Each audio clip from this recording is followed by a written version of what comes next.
Introduction to Jamal Carter. Jamal Carter was no ordinary lawyer. Growing up in one of the toughest neighborhoods of Chicago, he saw firsthand the devastating impact of poverty, discrimination, and violence on his community. His mother, a single parent, worked multiple jobs to keep food on the table, and the young Jamal spent countless hours reading in the corner of the library, seeking an escape from the harsh realities around him. These early years shaped his values and fueled his desire for justice. Jamal was relentless, refusing to become another statistic in a cycle of hardship and injustice. With scholarships and sheer determination, he eventually graduated from a prestigious law school and made a name for himself as a fierce advocate for the underprivileged. His cases frequently dealt with wrongful accusations, racial discrimination, and helping individuals who had fallen through the cracks of society. Jamal was both feared and respected in the legal world, unafraid to go head-to-head with powerful figures or institutions that he believed were perpetuating injustice. The day of the arrest. On an unassuming Tuesday afternoon, Jamal exited the courthouse, having just secured freedom for yet another wrongfully accused young man. He stepped into the fresh air, feeling a sense of relief mixed with exhaustion. It was moments like these that kept him going, fueling his belief that justice could still prevail, even if it took battling the system every single day. As he made his way down the courthouse steps, he noticed two white police officers in their late 30s watching him from across the street. Their eyes followed him with an intensity that made him pause. Jamal wasn't new to being scrutinized, especially as a black man in a suit walking confidently in spaces where he was often the minority. But there was something different in their gaze, a mixture of suspicion and hostility that felt unnervingly personal. Suddenly, they approached him, and one of the officers, a burly man with a permanent scowl, demanded to see his identification. "Excuse me, officers, is there a problem?" Jamal asked calmly, slipping his hands into his pockets to retrieve his ID. "You're in no position to ask questions." The officer sneered. "We received a tip about someone fitting your description involved in some, let's say, suspicious activities around here." Jamal frowned, recognizing the tactic immediately: vague accusations designed to provoke confusion and compliance. "I'm a lawyer. I just left a case at the courthouse." "Sure you are," the other officer muttered, his voice dripping with sarcasm. "Hands where I can see them." Now, in that moment, Jamal felt a surge of emotions: anger, disbelief, and a deeply ingrained fear that he had long since learned to keep buried. These were supposed to be his allies, people who, like him, were sworn to uphold justice. And yet here he was, being treated as a criminal without cause. He knew his rights, knew he could fight back, but he also knew that one wrong move could escalate the situation. So, he complied, holding his hands out. "Listen, I think there's been a misunderstanding," he said, trying to keep his voice steady. "I'm Jamal Carter, a civil rights attorney." The officers exchanged a look, barely concealing their smirks. "Right, and I'm the president." The first officer laughed, his voice laced with mockery. Without warning, they spun him around, forcing his hands behind his back. "You have the right to remain silent," one of them began, reciting the Miranda rights with a twisted smirk as they cuffed him. The humiliation and outrage. The sight of Jamal being handcuffed on the courthouse steps drew a crowd. Bystanders pulled out their phones, recording the scene in shock and outrage. Some recognized him, calling out, "That's Attorney Carter, he's one of us." Others shouted angrily at the officers, asking why they were arresting a man who had done nothing wrong. But the officers paid no attention, roughly shoving Jamal into the back of their squad car as if he were a dangerous criminal. Inside the car, Jamal felt his heart pounding. Memories of his childhood flashed through his mind, watching friends and neighbors being unjustly targeted, seeing the fear in his mother's eyes whenever she worried about his safety. He had dedicated his life to fighting these very injustices.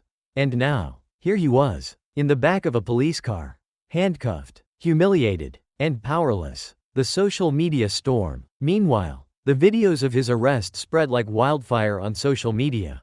Within hours, they had gone viral, with the hashtag Justice for Jamal trending across platforms. Activists, friends, and colleagues rallied, demanding answers and accountability. The footage showed a man who had done nothing wrong being treated as though he were a threat. And the community reacted with a mixture of anger, sorrow, In defiance, Jamal's close friends and fellow attorneys rushed to the police station, while people protested outside, chanting his name and calling for his release. The black community in particular felt the weight of his arrest, seeing in Jamal's situation the struggles and fears they had carried for generations. Jamal was a symbol of hope and strength, and seeing him in cuffs was a stark reminder of the prejudice and power imbalances that persisted. Arrival at the police station. As the squad car pulled up to the station, Jamal noticed the crowd that had gathered outside, chanting his name and holding signs that read, "Free Jamal," and "Justice for all." Despite the weight of his situation, a part of him felt a surge of pride, knowing that his community stood with him. Inside, the officers pushed him roughly through the station, taking him to a dimly lit interrogation room. They left him there, hands still cuffed, under the harsh glare of the fluorescent lights. Minutes passed, then hours, as Jamal sat in silence, refusing to show any signs of defeat. He had been through worse, and he knew that his strength would be his resistance. Finally, after what felt like an eternity, a group of senior officers entered the room. The police chief, a stern-faced man with a graying mustache, looked down at the file in his hands, his eyes widening slightly as he read.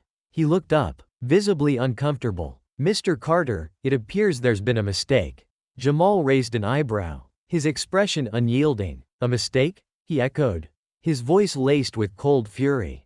"I was humiliated, handcuffed, and treated like a criminal in front of my community. And you call this a mistake?" The chief shifted uncomfortably, clearly realizing the gravity of the situation.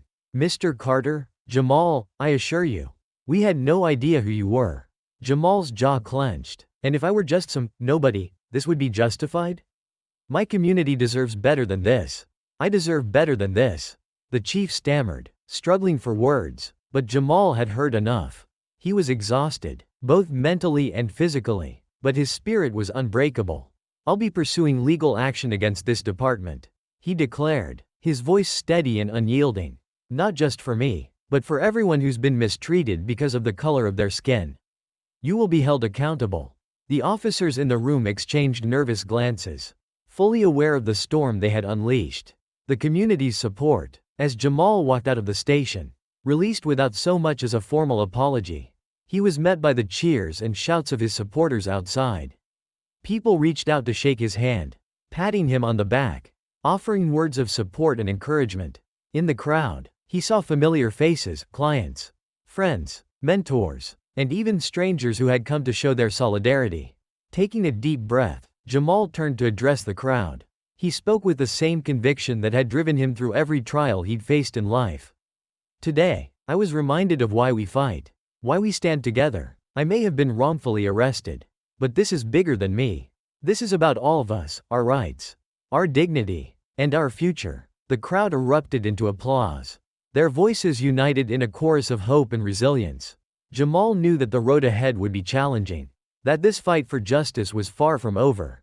But as he stood there, surrounded by his community, he felt a renewed strength, a reminder that, no matter how dark things became, he was not alone. Jamal Carter's early life and motivation for justice. Jamal Carter's journey to becoming one of the city's most renowned civil rights attorneys was not a smooth or easy one. Growing up in Chicago's impoverished South Side, Jamal saw the effects of systemic prejudice every day. He'd watch as his friends and neighbors faced harassment, arrest, or worse, often with no real cause beyond the color of their skin. It was a community plagued by economic hardship. But more than that, it was a place where trust in the justice system had eroded into fear and resentment. Jamal's mother, Dolores, was his first hero, a single mother working multiple jobs to raise her son. She instilled in him a deep respect for education, resilience, and integrity. She often reminded him, "Jamal, you may not be able to control what happens to you, but you can control how you respond." Those words shaped Jamal, especially during moments of doubt. When he wanted to give up on school after witnessing the police raid his best friend's home without reason. It was his mother who reminded him that education was his power. Dolores believed that change could only come if they could rise above their circumstances, and she made sure Jamal believed that too. With a fierce determination, Jamal graduated high school with honors, and through a mix of scholarships and part-time jobs, he attended one of the nation's top law schools.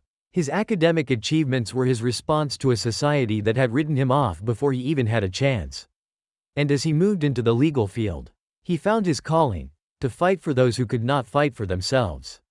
For people who, like his mother and friends back home, were caught in cycles of systemic oppression and didn't have the resources to seek justice. Jamal quickly gained a reputation as a formidable attorney. He was the lawyer who didn't just defend his clients, he exposed injustices within the system. Taking on cases of wrongful convictions, police misconduct, and racial discrimination, his success rate in court was impressive. But his passion was what made him a true force. He knew that every case was a small battle in a much larger war against prejudice and abuse of power. The case that changed everything.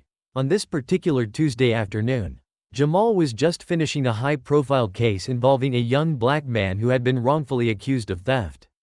The young man, Jerome, had been stopped and searched without cause.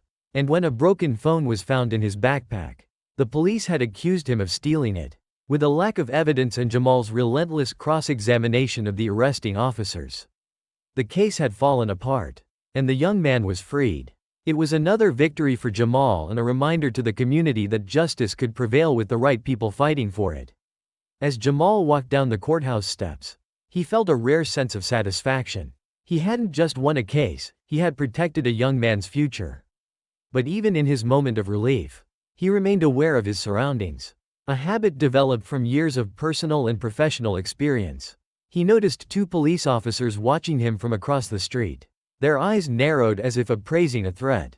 Jamal felt a pang of discomfort but pushed it aside, assuming they'd seen him in court and recognized him as the attorney who often challenged their department. But as he walked to his car, he heard footsteps approaching quickly from behind. Before he could turn around, one of the officers stepped in front of him, blocking his path, while the other positioned himself just behind. "Excuse me, sir," the first officer said, his tone cold. "We need to see some ID." Jamal blinked, momentarily stunned by the abruptness of the request.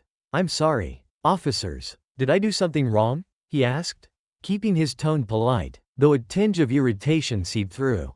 He had every right to know why he was being stopped. "We received a report about someone matching your description," the officer replied vaguely. "We'll need you to come with us for questioning." Jamal tried to remain calm, though alarm bells were ringing in his mind. "I'm an attorney," he stated, reaching for his ID in his pocket. "I just left the courthouse after a case. I can assure you, there's been some mistake." The second officer snorted, clearly unimpressed. "Save it. Hands where I can see them." Something in the officer's tone sent a wave of anger through Jamal. Here he was, a man who had dedicated his life to justice, being treated like a criminal simply for existing in a public space. The irony was too sharp to ignore. He'd spent years defending clients who had faced similar situations. And now, he was in their place. He knew that this situation could escalate quickly, that the best course of action was to comply and avoid giving the officers any pretext to use force. But it hurt, deeply, every time he'd counseled a client to stay calm, keep their hands visible, speak respectfully, to avoid provoking officers. It all came crashing back on him. Now he was living the same nightmare he'd worked so hard to prevent for others. "Fine," Jamal said, holding his hands out, but the officers' faces were filled with mocking smiles as they roughly cuffed his wrists. Ignoring the ID he tried to show them, they didn't even check it. The humiliation of being arrested. As they marched him to their squad car, people stopped to stare. Some pulled out their phones, filming the scene in shock and disbelief. He heard murmurs ripple through the crowd. "Isn't that Attorney Carter? What's going on? They're arresting him?" Jamal's face burned with humiliation as he was shoved into the back of the squad car. This wasn't just an arrest, it was a public shaming. A reminder that, no matter how successful or respected he was, he could still be reduced to a faceless suspect. Just another black man in cuffs. Inside the car, he clenched his fists, his mind racing. He thought of his clients, of his mother, of every young man he'd defended who had told him stories of similar treatment. He'd listened to them with empathy, feeling their pain as he tried to bring them justice. But nothing could have prepared him for the raw, biting reality of being in their shoes. He knew he was innocent, knew he'd done nothing wrong, but that knowledge did nothing to ease the pain of being treated as less than human. The crowd's reaction, The videos of Jamal's arrest quickly spread on social media, shared by bystanders who had witnessed the disturbing scene. Within hours, #Justice for Jamal began trending, and the news reached his friends, colleagues, and the broader community. The outrage was immediate and fierce. Jamal was not just a lawyer, he was a symbol of hope. Someone who had fought tirelessly for justice, only to face the very injustices he battled against. People flooded the streets, gathering outside the police station, chanting his name, holding signs, and demanding his release. Friends and allies in the legal field organized protests and press conferences, speaking out against the systemic issues that allowed an innocent man to be treated as a criminal. This was bigger than Jamal, it was about every person who had suffered quietly. Every family that had been torn apart by injustice. Inside the station, meanwhile, Jamal sat in the police station's holding cell, his mind churning with a mixture of anger, sadness, and determination. He was given no explanation, no apology, only silence from the officers who had detained him. Hours passed, and he began to wonder if they were hoping to break his spirit, to humble him before they released him. But Jamal was stronger than that. He sat tall, refusing to give them the satisfaction of seeing him defeated. Finally, after what felt like an eternity, a senior officer entered the room. Jamal's first thought was that he looked uncomfortable, almost regretful, but that did little to ease his anger. "Mr. Carter," the officer began, glancing down at the file in his hands. "It appears there's been a misunderstanding." "A misunderstanding?" Jamal's voice was icy. "You humiliated me in front of my community, treated me like a criminal without cause. And now you call this a misunderstanding?" The officer shifted uneasily. We didn't realize who you were." Jamal laughed bitterly, a harsh sound that cut through the silence. "And if I were just another man from the South Side with no title, would that have justified your actions?" The officer had no response, his silence speaking volumes. Jamal's defiant response. As Jamal was finally released, he faced a crowd of supporters outside, their cheers ringing in his ears. He stood on the station steps, looking at the faces of people who had come to stand with him. He raised his hand to silence them, and then he spoke. "Today, I was reminded of why I fight," he began, his voice carrying over the crowd. "Why every case, every person I stand beside matters. This wasn't just about me. It was about all of us, about a system that continues to see us as threats, as problems, as criminals, rather than as people with dreams, with families, with rights." The crowd erupted in applause, their voices rising in a powerful wave of unity. Jamal knew that his battle was far from over. But in that moment, surrounded by the people who believed in him, he felt stronger than ever. And with that strength, he promised himself that he would seek justice, not just for himself, but for everyone who had been silenced, dismissed, and mistreated. He would hold those responsible accountable, no matter how powerful they were. Jamal's identity revealed. Hours after his release, the outrage over Jamal Carter's arrest continued to grow, shaking the foundations of the local police department and sparking conversations about justice nationwide. It wasn't just that an innocent man had been arrested, it was that this man was Jamal Carter, a well-known attorney and federal agent with a spotless record who had been publicly humiliated and mistreated. The officers involved and their superiors knew that they had not only crossed a line but had also inadvertently ignited a fire they were unprepared to control. At first, the officers involved tried to keep the details of their mistake quiet, thinking that a public apology and a quick release would suffice. However, they could not suppress the viral wave of outrage. Nor could they prevent the revelation that Jamal Carter was not merely a lawyer but a federal agent working undercover. This discovery sent shockwaves through the police department and beyond. The impact of the revelation. The department went into a frenzy. Realizing that Jamal was both a distinguished civil rights attorney and a federal agent meant that the stakes were much higher than they'd ever anticipated. The fact that they detained someone who was not only well-connected but also highly respected placed them in dangerous territory. Within the department, rumors flew, and officers whispered about the possibility of cover-ups, fearing that their actions had drawn the attention of federal authorities. Meanwhile, Jamal, now back in his office, was inundated with phone calls and messages of support from colleagues, friends, and community members. Yet, amidst the support, there were also messages from federal agents and high-ranking officials. some expressing their outrage at his mistreatment, others offering their assistance. His role as a federal agent had largely been kept under wraps. But now that it was exposed, he faced the added pressure of deciding whether he would take legal action, not just as an attorney but as a federal representative with significant clout. Despite his anger, Jamal felt a greater sense of responsibility. He knew this wasn't just about his own dignity, it was about holding accountable those who had acted out of prejudice and ignorance. It was about protecting the rights of those who couldn't speak out and who didn't have the same level of protection he now wielded. But more than that, it was about making sure his arrest served as a symbol, a turning point in the fight against unchecked power and discrimination. Community reaction and public statements. Jamal could not remain silent. As the news spread, community leaders and activists urged him to make a public statement, hoping that his words could spark real change. He agreed to hold a press conference. But as he prepared, he felt the weight of his role more heavily than ever. This was not just another case, this was his life, his identity, his cause. He knew that his words would carry the hopes of his community and that his actions could either fuel the movement for justice or allow the incident to fade into memory. Standing before the press and a crowd of supporters, Jamal took a deep breath, feeling the intensity of the moment. The cameras were trained on him, the microphones ready to capture his every word. He could see people holding signs with messages of solidarity, and he knew they were looking to him for strength. Today, I stand before you as more than just a man wrongfully arrested. He began, his voice calm but resolute. I stand here as a reminder of what so many have endured in silence. I am one voice among many who have experienced injustice at the hands of those sworn to protect us. But I have a privilege that many do not, the privilege to fight back, to be heard. And I will use that privilege to demand accountability. The crowd erupted in applause, their energy feeding Jamal's conviction. He continued, speaking not just of his own experience but of the systemic issues that allowed such abuses to persist. This incident was not an isolated mistake. It was a symptom of a much larger problem. A problem rooted in prejudice and a misuse of power.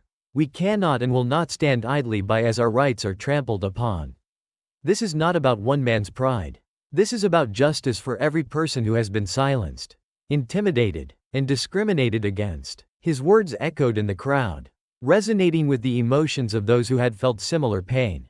It was as if he had given voice to their collective experiences, their shared frustrations. Jamal's message was clear. He was not only seeking personal vindication, he was calling for a change that would protect others. A demand that his arrest be the spark for much-needed reform. Building the legal case. True to his word, Jamal didn't let the matter drop after the press conference. He began to build a legal case against the officers and the department. Working late into the night with a team of colleagues who were just as passionate about justice as he was. As they sifted through the details, Jamal knew he was up against a powerful institution that would do anything to protect itself. But he was undeterred, knowing that the legal battle would expose the ugly truth beneath his wrongful arrest.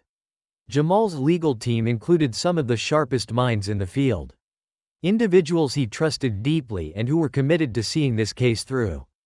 Together, they meticulously gathered evidence, reviewing surveillance footage, witness testimonies, and the department's internal records. Each piece of evidence they uncovered painted a picture of a culture within the police department that allowed officers to act with impunity, especially when it came to minority communities. During one late-night strategy meeting, Jamal shared his thoughts with his team. This case has to be more than just about my arrest. We need to show the public the pattern of behavior that has gone unchecked for too long. People need to see that this isn't just about one bad apple, it's about a system that enables and protects individuals who abuse their power. His team agreed, and they decided to pursue a class action lawsuit, representing not only Jamal but also dozens of other individuals who had experienced similar mistreatment by the police department. This decision added another layer to the case, one that would broaden its impact and potentially lead to meaningful reform. The police department's response. As the case gained momentum, the police department scrambled to contain the fallout. Public pressure mounted as more people came forward with stories of racial profiling, harassment, and wrongful arrests. The department issued an official apology, claiming that the officers involved would face disciplinary action. But Jamal and his team saw through the empty gestures. Behind the scenes, The department was in damage control mode. They hired high-profile attorneys and released statements attempting to justify the actions of the officers, citing miscommunication and procedural errors. But these efforts only served to heighten the public's distrust, as people saw through the department's attempts to sidestep accountability. The police chief, in particular, was under intense scrutiny. Having initially dismissed Jamal's arrest as an unfortunate misunderstanding, he now faced calls for his resignation.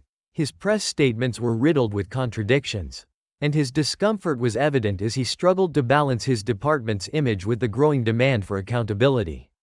Jamal's speech, a call to action. In the face of the department's resistance, Jamal knew he had to keep the public engaged. He prepared a powerful speech for a community rally, determined to ensure that the momentum for change would not be lost.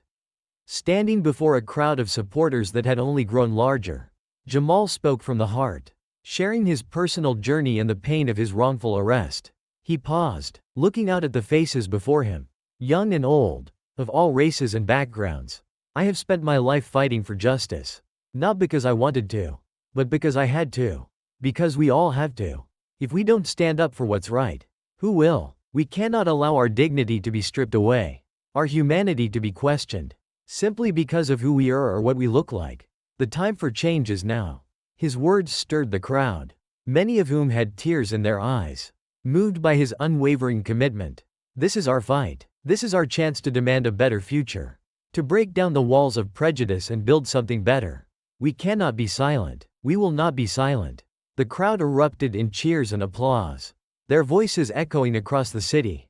Jamal's speech was broadcast on national news, capturing the attention of people across the country and sparking conversations about justice, accountability, and the power of collective action.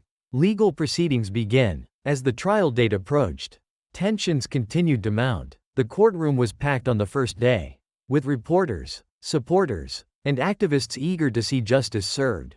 Jamal's legal team had prepared extensively, and he sat at the front, a calm but fierce determination in his eyes. The trial was intense, with each day bringing new revelations about the department's practices. Witness after witness testified, recounting stories of racial profiling, harassment, and abuse. Jamal's team presented evidence that painted a damning picture of a police force that operated with little regard for the rights of the people it was supposed to protect.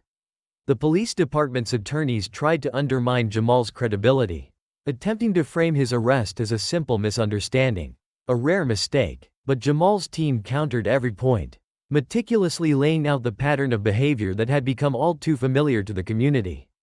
The courtroom drama captivated the public, and Jamal's composure and strength made him a symbol of hope for many. The public's growing support. Outside the courtroom, public support for Jamal and his cause continued to grow. People gathered daily, holding vigils, chanting slogans of solidarity, and sharing their own stories of mistreatment. Jamal's case had become more than just a legal battle, it had become a movement. A collective outcry against injustice. Communities from across the country began to rally behind him, with activists and leaders joining forces to demand police reform.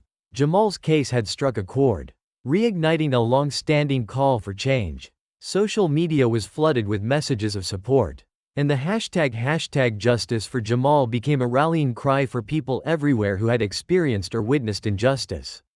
Conclusion of Part 2. A turning point. As the trial neared its conclusion, it was clear that the impact of Jamal's case would be felt far beyond the courtroom.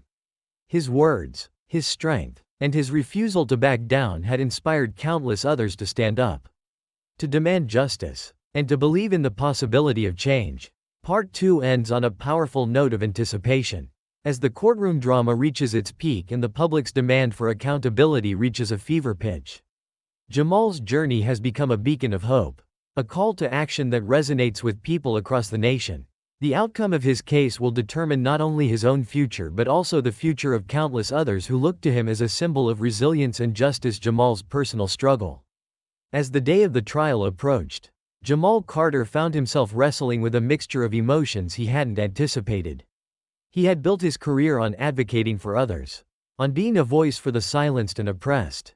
But now, as he looked at himself in the mirror, he realized that this time, he was the one in need of justice. The man who had always stood strong for others now had to confront his own vulnerability, his own pain, and he felt a mix of anger and determination that was almost overwhelming. That night, Jamal went home to his mother's small house, a place that had always been his refuge. His mother, Dolores, watched him with concern as he silently sat at the kitchen table. His gaze distant. "Jamal," she said gently, "you've always fought for others. Now you have to fight for yourself too." Jamal looked at her, his eyes heavy with the weight of the situation. "It feels strange, Ma," he admitted, a late-night visit from the police chief. As Jamal was working late in his office one evening, surrounded by stacks of legal documents and evidence for the case, he received an unexpected visit. The police chief himself, Chief Donovan, showed up unannounced. Donovan was a stern figure, known for his rigidity and dedication to protecting his officers, sometimes even at the cost of transparency.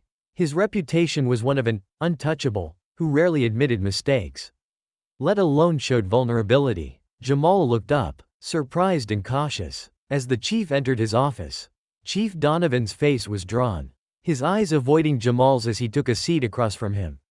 Jamal could feel the tension in the air. It was clear that the chief wasn't there to offer a simple apology. "Mr. Carter," Chief Donovan began, his voice low, "I came to talk to you man to man. Off the record, this whole situation, it's gotten out of hand." Jamal folded his arms, his gaze sharp. "You mean, it's become a problem for you and your department?" The chief let out a sigh, glancing at the office door to make sure they were alone. "Look, the officers involved, they were following a lead. That's all. They thought they were doing their job." Jamal raised an eyebrow. "Their job was to arrest an innocent man without even verifying his identity? Their job was to ignore basic protocol because I fit a description?" "No, Chief, that's not how this works. And you know it." Chief Donovan shifted in his seat, his discomfort evident. Jamal could tell he was used to being in control, unaccustomed to being challenged. "Carter," Donovan said, his voice now a bit harsher, "if this goes to court, you'll be dragging the whole department through the mud. Do you really want to do that?" The words hung in the air, a thinly veiled threat. Jamal felt a surge of anger. "Yes, Chief, I do, because this isn't just about me.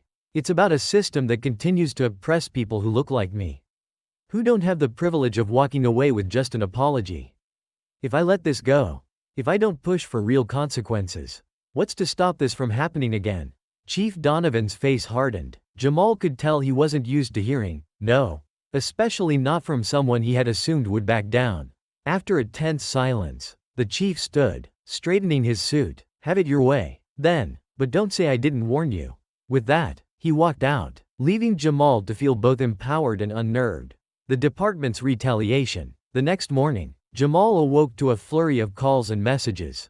News articles had popped up overnight, questioning his past cases, his methods, and even his motivations. It was clear, the police department was fighting back, using every tactic they could to discredit him. Articles painted him as a radical attorney with questionable connections. They dredged up old cases where he had represented controversial clients, twisting the facts to make him seem like a man with a personal vendetta against law enforcement. Jamal's heart sank as he read through the headlines. The department was not just protecting its officers, it was attempting to destroy his career. But instead of feeling defeated, Jamal felt a renewed resolve. He knew this was a fight for his own reputation and integrity, but also for the countless people who had been wronged by a system willing to resort to intimidation. He gathered his legal team, preparing to address the mounting attacks against him. "They want to play dirty? Let them," he said, his voice calm but unwavering. "We'll respond with the truth. They can try to drag my name through the mud, but this case isn't going away. If anything, their actions are just proving why this fight is necessary." A new ally appears. That afternoon, as Jamal was going through the files with his team, he received a message from an unexpected source, Detective Marcus Evans. Evans was an officer in the same department, but he had a reputation for being fair, for standing up for what was right. He and Jamal had crossed paths once before when Jamal was representing a young man who had been assaulted by an officer. Evans had testified in favor of the young man, much to the ire of his colleagues.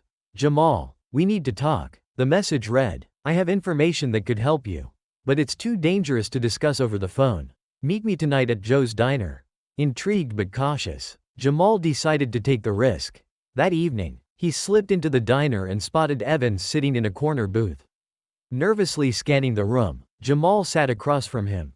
And Evans wasted no time. "Look, I don't have much time," Evans began, his voice low. "There's a file, an internal report that was never supposed to see the light of day.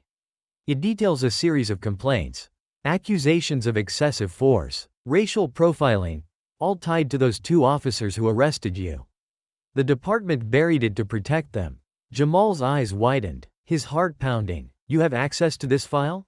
Evans nodded. "I do, but if anyone finds out I gave it to you, my career is over, maybe worse, but after what happened to you, I can't stay silent anymore." Jamal looked at him, seeing the fear in his eyes. "Marcus, I can't ask you to risk your life. But if you're willing to do this, we can use it to expose the truth. You're not just helping me, you're helping everyone who's been wronged by these men." Evans handed over a USB drive. "Here, this is everything I could find. Just be careful, they won't go down without a fight." The shocking evidence. Back in his office, Jamal and his team opened the files on the USB drive, revealing a disturbing pattern of abuse and misconduct. The 2 officers who had arrested Jamal had long histories of racial profiling, unprovoked violence, and even accusations of evidence tampering.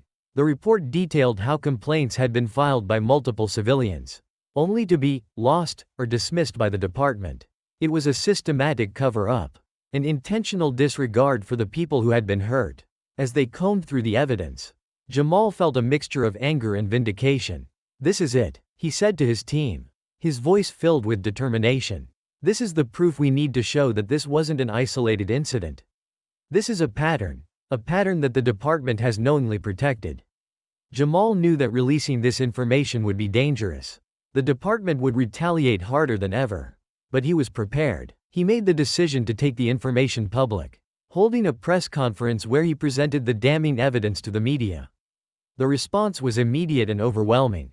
News outlets across the country picked up the story, painting a picture of a police department willing to go to great lengths to protect its own, even at the expense of justice. The community rallied around Jamal, their support more vocal than ever. For many, this was a turning point, proof that the system they had feared and distrusted was, in fact, as corrupt as they had suspected. The department's desperate moves. As the trial approached, the police department became more desperate. Chief Donovan, facing mounting pressure from both the public and internal investigations, tried one last tactic. He arranged for a private meeting with Jamal, under the guise of wanting to discuss a resolution. Jamal agreed to meet, if only to hear what Donovan would say. When they sat down, the chief wasted no time. "Mr. Carter," Donovan began, his voice smooth and calculated, "I believe we can find a solution that benefits everyone involved. You have the power to end this, to make it go away." Jamal narrowed his eyes, sensing the bribe before Donovan even spoke the words. "And what would that solution entail, Chief?" Donovan leaned in, lowering his voice. "We could offer a substantial settlement. More than generous. You could drop the charges, move on with your life, and keep your career intact. No need for further complications." Jamal let out a humorless laugh. "You think I'd betray my community for a generous settlement? Chief, this isn't about money. It's about justice, something you clearly don't understand." Donovan's face hardened, his attempt at charm falling away. "You're making a mistake, Carter. This case could ruin lives, yours included." Jamal stood up, meeting the chief's gaze with steely resolve. "Then let it ruin lives. I'm done letting people like you intimidate me. I'll see you in court." The final moments before the trial. The night before the trial, Jamal couldn't sleep. He knew that the courtroom would be packed, the media and the public watching every moment, every word. This case had become bigger than he'd ever imagined, a defining moment for him and for his community. In the early hours of the morning, he received a message from Detective Evans. "Tomorrow, they'll try everything to tear you down. But remember, you're not alone. We're all standing with you." The message filled Jamal with a renewed sense of purpose. This trial wasn't just about exposing the 2 officers or winning a personal victory. It was about showing the world that even the most powerful institutions could be held accountable. That the fight for justice could and would continue. As he stood outside the courthouse the next day, Looking out at the crowd of supporters, he took a deep breath, feeling a calm wash over him. Win or lose, he knew that he had already made a difference. His courage had inspired others to speak out, to demand change, to believe that justice was worth fighting for. With that thought, Jamal walked through the courthouse doors, ready to face whatever lay ahead, knowing that he was exactly where he was meant to be, at the front lines of a fight that was far from over. The opening day of the trial. The courthouse was packed. Media from all over the country gathered outside, their cameras trained on the courthouse doors as a sea of supporters held signs and chanted Jamal's name.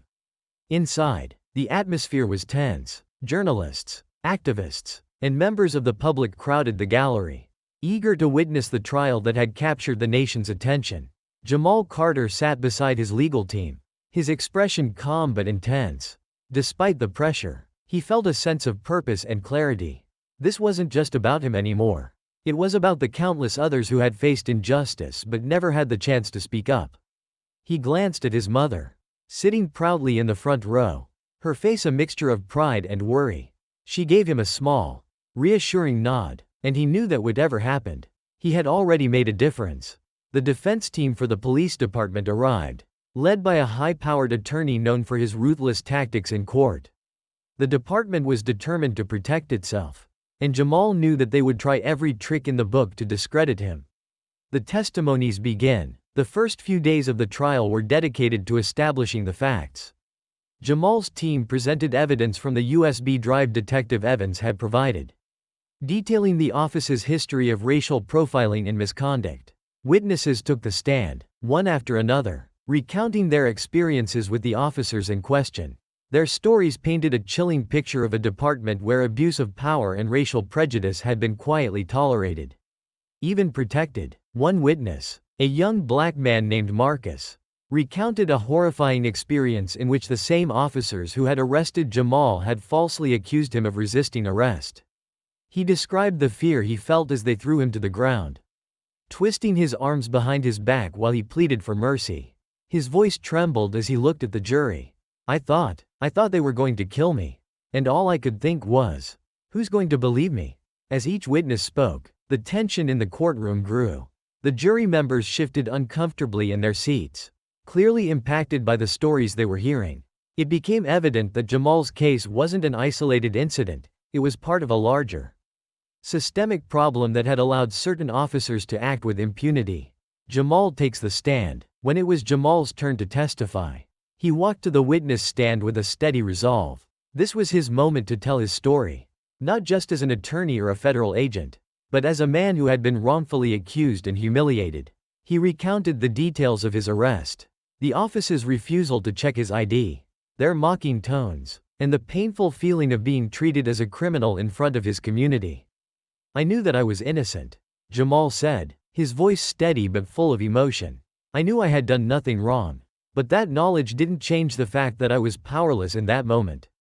I was just another black man being judged, humiliated, and denied basic human respect. He paused, looking out at the gallery filled with his supporters. This case isn't just about what happened to me. It's about what happens to people in this city, in this country, every single day. People who don't have the resources to defend themselves, who don't have a voice. That's why I'm here, to be a voice for them. As Jamal spoke, the room was silent. His words resonated deeply, and for many, they brought tears to their eyes. He was more than just a victim, he was a symbol of resilience, a beacon of hope for those who had been silenced. The defense's tactics. The defense team for the police department was relentless. Their attorney cross-examined Jamal, attempting to paint him as a radical with a vendetta against law enforcement. They questioned his motives, implying that he had exaggerated his story for personal gain and publicity. But Jamal was prepared. He countered every question with calm, precise answers. Refusing to be intimidated, he reminded the jury that this was about facts, not opinions, about evidence, not assumptions. His composure under pressure only strengthened his case, and it became clear to everyone in the room that he was a man of integrity, dedicated to the truth. The defense attorney then shifted tactics, calling witnesses to testify to the exemplary record of the officers involved. Supervisors and colleagues spoke about their years of dedicated service and painted a picture of men who had simply made a mistake. They described the arrest as a miscommunication, an unfortunate error that should not define the officers' careers. Jamal watched as the defense attempted to humanize the officers, framing them as family men and dedicated public servants. He felt the familiar sting of frustration, knowing that this was an attempt to divert attention from the real issue, a pattern of abuse that had been allowed to continue unchecked. But he remained resolute, trusting that the evidence would speak for itself.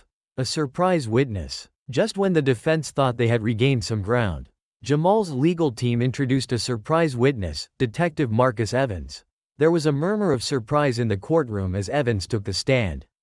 A respected officer in the department, ready to testify against his own colleagues. Evans spoke calmly and clearly, detailing the internal reports he had seen, the complaints that had been lost or dismissed, and the culture of silence that permeated the department. There were times, he admitted, when I was afraid to speak up, afraid of what would happen if I went against the system. But after what happened to Mr. Carter, I realized that silence is no longer an option. The defense team tried to undermine Evans's credibility, suggesting that he was motivated by jealousy or personal grievances. But Evans remained steadfast, speaking with a quiet conviction that left little room for doubt. His testimony was a turning point, shedding light on the department's inner workings and exposing the lengths to which they had gone to protect their own. The closing statements. As the trial drew to a close, both sides presented their closing statements. Jamal's attorney delivered a powerful speech, reminding the jury that this case was about more than one man's experience.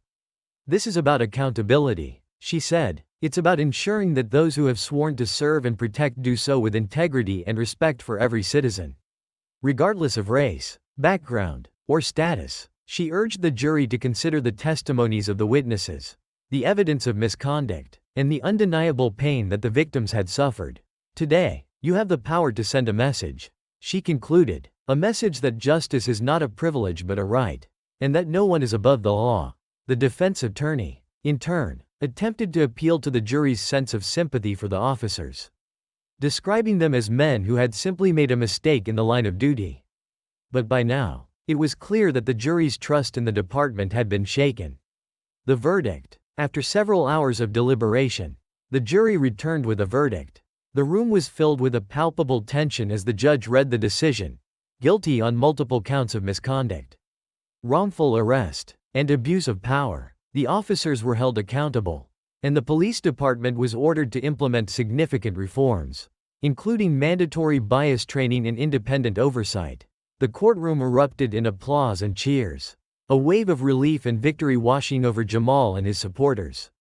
People embraced, tears streaming down their faces as they celebrated a hard-won triumph. Jamal felt an overwhelming sense of gratitude, not just for himself but for everyone who had been a part of this fight. It was a victory that belonged to them all. Aftermath and redemption. In the weeks following the trial, the city underwent a period of self-reflection and change. The reforms mandated by the court began to take effect, and the police department saw a shift in leadership.